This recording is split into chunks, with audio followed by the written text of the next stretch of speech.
I had one more thing to add as well, actually, because I'm interested to see both of your thoughts on it, because I backed Southgate all the way to the wall. Do you know what I mean? And today it's been announced that it's looking like he's going to get a new contract until 2024, which I, for one, am delighted.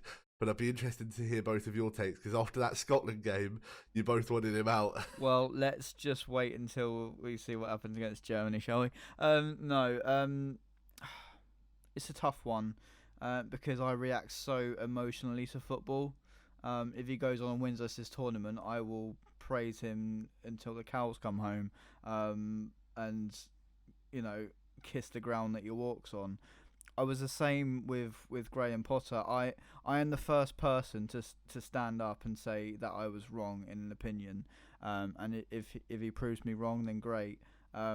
After the Scotland game, obviously I was completely gutted. I was just thinking, if this England team play like this against Scotland, what are we going to be like against the bigger teams?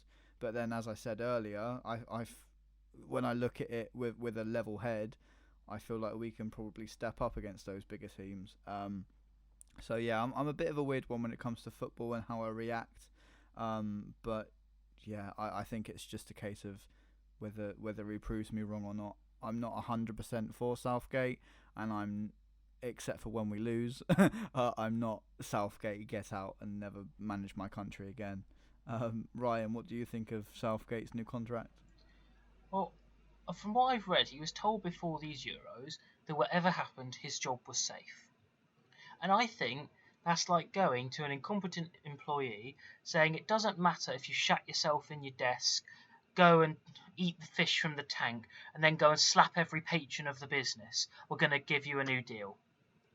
I think telling a manager he's safe regardless of what happens is a recipe for disaster, because you're saying there's no motivation there to go and do well if you know you're in a job. And I think that there should never be any of this, oh, we're going to give him a new contract regardless. I think if we go out to Germany, then will I be, oh, get him out immediately? No, I probably won't be. I'm not a fan of his, but I can at least respect what he's done at the moment.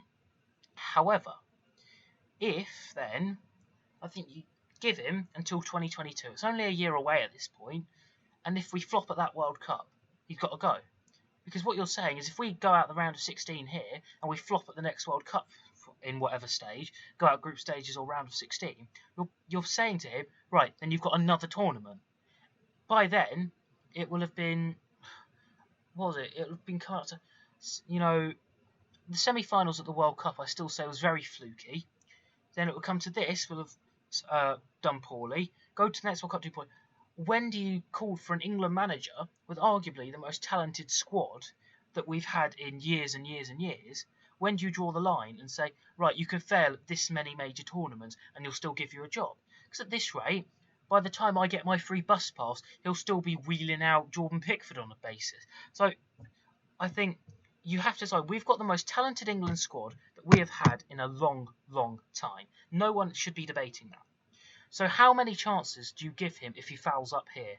Give him to the next World Cup, okay, that's next year. If he fouls up there, then how realistically can you say give him another contract? You're tied into that. I just think it's a bad idea at this point. The only thing that I can disagree with there, what you said, Ryan, was about the fluky route to the semi-finals. Toby, go for it, mate. You look I like have a lot to say about that. Okay, well, in which case, take the floor, mate. Take the floor.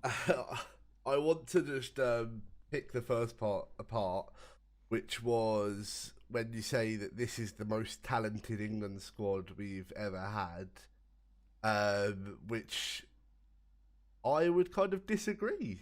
With the era of Beckham, Lampard, Scholes, Rooney, you have all of these, Rio Ferdinand, John Terry, you have all of these players, and I'm going to keep going, let me keep going, and we had all of those players, and we still couldn't do any better than what we're doing with this squad. Gareth Southgate has got England playing like a team. This is down to Gareth Southgate.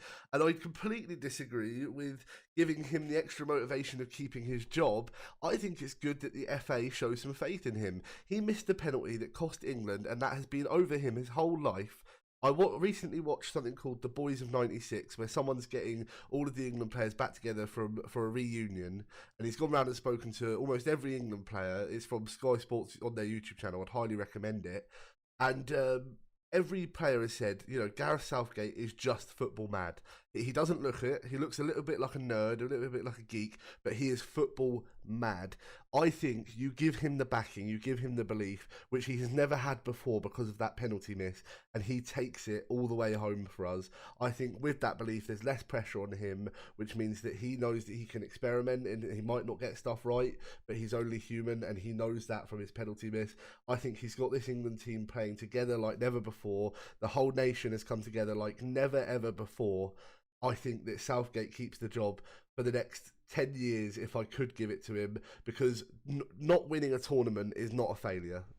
Guys, I'm gonna have to split you two up in a minute. I'm one of these fans that's so on the fence and I react emotionally. And both of you have made incredible points. I'm just gonna let Ryan, because as you were speaking, he looked like he was about to do another Piers Morgan on us. Ryan, what do you need to say? I did not say that this was the most talented England squad ever. I said this is the most talented one we've had in years and years, because that golden generation of 2000, 2004, yeah. But I think if you're going back, this is more talented than 2016, 2014, 2012, 2010, 2008. I was only thinking that period, this is the most talented squad. I did not say ever. If you think I'm saying that having Harry Maguire instead of Bobby Moore or John Terry is a more talented squad, then I don't even know anymore. I would never say that. I've said some stupid things in my life. I predicted Burnley to finish bloody 10th, but I would not ever say that. Yeah, I think that a slight what's Toby Rooney? Well, yeah, Wayne Rooney. Wayne Rooney's my favourite ever player, so I've got bags of things to say about him. But yeah, I think you've both made incredible points there. Obviously, I think Toby may have just slightly misheard what you said when you said about the best team ever. I do agree that it is the most talented team that we've had in the last maybe 8 years, I would say, in terms of full squad depth. Toby's still not sure, but we'll let him get on with it. But yeah, there's so many points to be made, and you guys have just made the podcast in the last 10 minutes. That rant alone is being clipped everywhere, guys. So yeah, I think I'm gonna break you guys up now, unless anyone else has got anything else to say. Speak now or forever hold your peace. No, nothing. Cool. Right. Let's take it outside. It looks like a lovely day. So yeah, I'll meet you. I'll meet you in Eastbourne, Ryan. Yeah. I'm speechless, guys. Completely speechless.